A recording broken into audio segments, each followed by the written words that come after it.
water, earth, fire, air. These nations lived in harmony until the Fire Nation attacked. But the Fire Nation was quickly outmatched because the Water Nation just doused their fire, the Earth Nation realized fire could not burn through rocks, and the Wind Nation used wind to make it impossible to aim the fire. The Fire Nation was forced to apologize and promised to never try and challenge their betters ever again. Because, as a power, fire sucks, and I'm gonna tell you exactly why.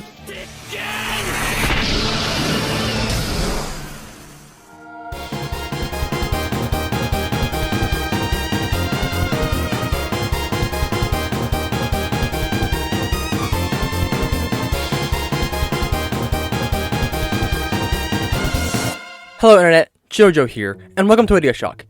If you didn't get it from the intro, fire is one of the worst possible abilities that a character can have. It's just awful. It's always considered to be super powerful, but it never actually does anything. Seriously, there are so many times in anime, cartoons, and just fiction in general that fire is shown not burning someone that you would think that it has the same attack power as throwing confetti at somebody. But the thing is, this is not just because it's fiction. There are actual reasons that fire is not an effective ability, and there are a few ways to fix them and make them effective. So, that's what I'm going to lay out for you today.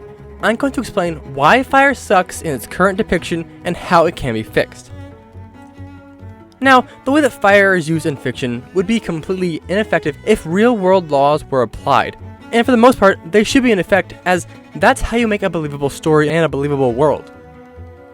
The most famous offender of overestimating fire's power, and the series that got me to make this video in the first place, is Avatar.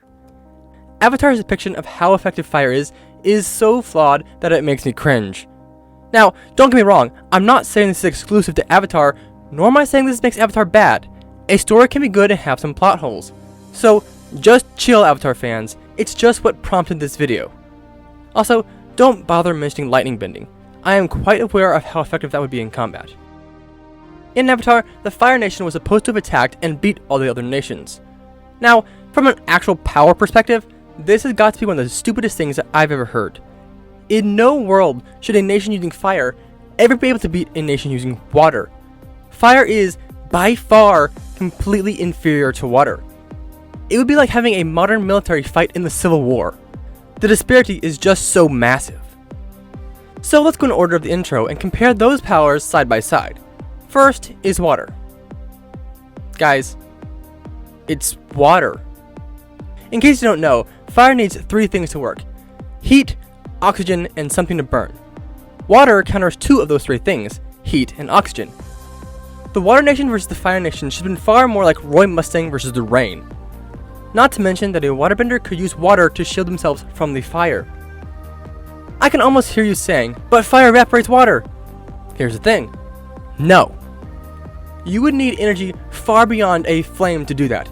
In fact, you might need something many times hotter than normal fire.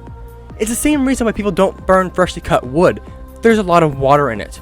You see, water is a brilliant conductor of heat.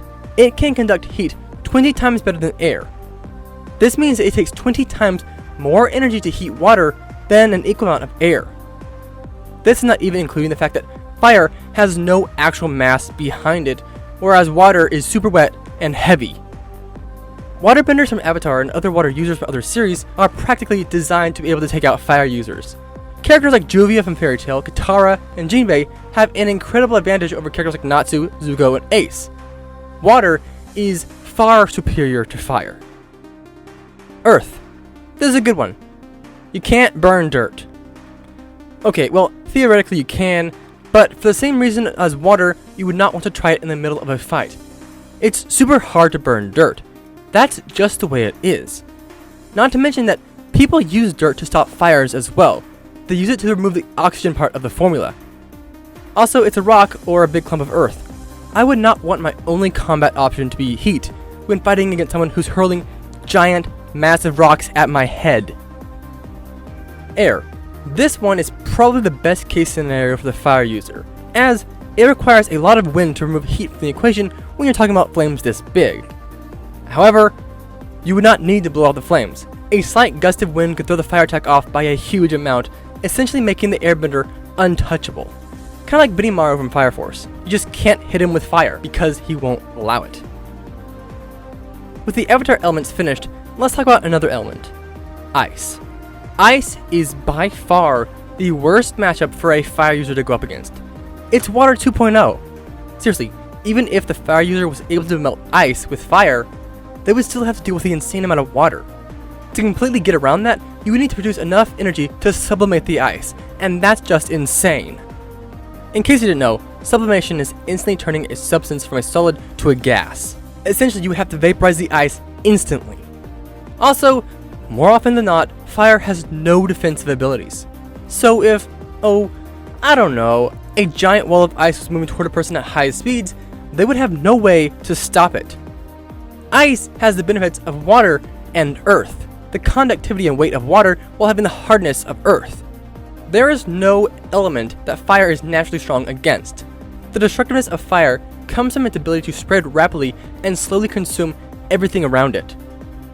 Fire has never ever been a big one-shot kind of damage ability like tsunamis or earthquakes. While a wildfire might seem super destructive, and don't get me wrong, it's incredibly deadly if you get caught in it, it's not even comparable to the massive power of a single event catastrophe like an earthquake, tsunami, or an avalanche. This is one reason why I can't take the Avatar power system seriously.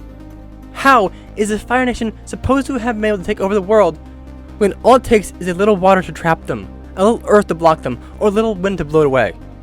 They really should have stuck to lightning bending, as it's only weak to earth and it's really fast. Now, how to fix fire abilities. Despite my complaining, fire was one of my favorite powers for a long time, and there are some things that writers can do to make their fire using characters far more effective and, not as lame. The first thing you have to do is throw away traditional rules that fire follows. Fire users should not be held to requiring heat or oxygen to use their fire. This would level the playing field between it and other elements that have no such restrictions. The only restriction fire needs is something like fuel. So, if a character uses magic to fuel his fire and he runs out of magic, then he should no longer be able to use fire. Stuff like that. While something like this might seem hard to do, all you really have to do is have your character use fire underwater. This would actually fix a lot of the ineffectiveness of fire. From a versus perspective, this would leave only one option. The person's fire is so strong that it strips oxygen and hydrogen atoms apart and uses them as the fuel and oxygen part of the formula. As to the heat, well, that's up to you. Characters like Luffy use friction from movement, Natsu could just say that he uses magic, and Zuko could use some excuse about the heat from his body circulating or something like that. It doesn't really matter. Allowing fire to be used underwater would make it far more dangerous, as now, it can't really be put out by water, smothered by earth, or blown out by wind. It should act a bit like Amaterasu, flames that cannot be put out unless by the user. This would be far more dangerous, as now the fire cannot be defended against effectively. This would allow for believable things to happen, like the Fire Nation exists when waterbenders exist. Basically, don't put restrictions on your fire characters. Fire is restricted enough. If anything, remove the restrictions. Water has no restrictions. Earth has no restrictions. Do not make your characters have to be able to move or breathe in order for them to use their power. That's kinda stupid. That said, it does depend on what world the character's in. If this character is in a world like Fullmetal Alchemist, then treating this like normal fire should work pretty well. But that's where the second fix comes in handy. Second, the fire must burn something. I can't tell you how much I hate it when characters are all flash and no substance. If a character is strong, they need to show some things that prove it. Don't have your character just make big flames. Have him burn something. Anything. Ground, people, clouds, anything. This damage also needs to be one attack. None of this letting fire catch on something and spread. That's not the character's own power, that's just fire doing its thing. Roy Mustang is a great example of this use of fire because he follows this principle. When he uses his fire, it's in a massive burst of flame, and when he hits something with his fire, it burns, and it burns a lot. This is how the Fire Nation's fire should have worked. Instead of a flamethrower, they should have been more like gigantic flame cannons. Massive bursts of destructive flames. Third, and lastly, if you don't want to deal with the fire issue, just make it explode. Even small-scale explosions are far more destructive than flames. This is because they have a wave of force blasting out from them. This pressure wave is far more destructive than flames, as while flames will burn you, this shockwave will rip you apart. However, this really only works in small scale. When you get to characters like Naruto, explosions become very, very redundant. There is a sweet spot that normal explosions fit perfectly into. These are series like Spider-Man, Fullmetal Alchemist Brotherhood, and it should work well if you put it in Avatar. Fire has never been the most dangerous power, not even close. However, it could be very strong if you added some weight to it. In case you don't know, that actually does exist. Heavy fire does exist. Do you know what it's called? Lava. Or magma. Giving a character lava or magma powers is the way to go in my opinion. This allows 3 things to happen. First is, you can logically have the power of explosions in your arsenal. All you have to do is label it as eruptions.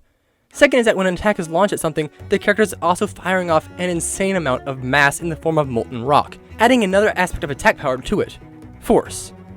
Third, you can get away with it being able to overpower ice and water, because lava is a smoldering heat, and that kind of heat is very hard to put out.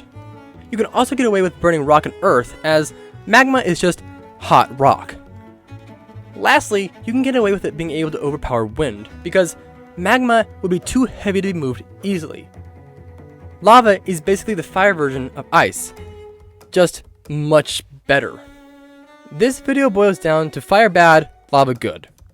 Anyways, this is something that really always bothered me, and I wanted to address why fire is just the worst power ever. That said, guys, thanks for watching. See you next time. Remember to stay spectacular. JoJo, out. Hey, Hawkeye, what the hell did you do that for? You know as well as I do, you're useless on rainy days. Please stay back.